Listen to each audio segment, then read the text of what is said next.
మన కావలి నియోజకవర్గంలో ఉన్నటువంటి మన పిల్లలు, ఇంటర్మీడియట్ పిల్లలు ఎగ్జామ్స్ జరుగుతున్న వేళ పిల్లలందరూ కూడా ఎగ్జామ్స్ బాగా రాయాలని, మన కావలికి యొక్క కీర్తిని ఆంధ్రప్రదేశ్ నలుమూలలా తెలిసే విధంగా మంచి ర్యాంకులు తెచ్చుకోవాలని, ఉన్నది ఎండాకాలం, అందరూ కూడా ఎగ్జామ్స్కి ముందుగానే ప్రిపేర్ అవటం,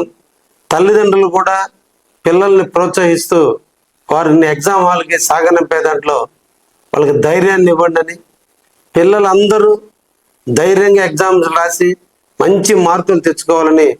ప్రతి ఒక్క పిల్లవాడిని అభినందిస్తూ, కావలి నియోజకవర్గంలో సుమారు 12,000 మంది విద్యార్థులు ఈ రోజున జూనియర్ ఇంటర్ అదేవిధంగా సీనియర్ ఇంటర్ ఎగ్జామ్స్ రాస్తున్నందుకు వారందరికీ కూడా ఆల్ ది బెస్ట్ చెబుతూ ముగిస్తున్నా. Thank you.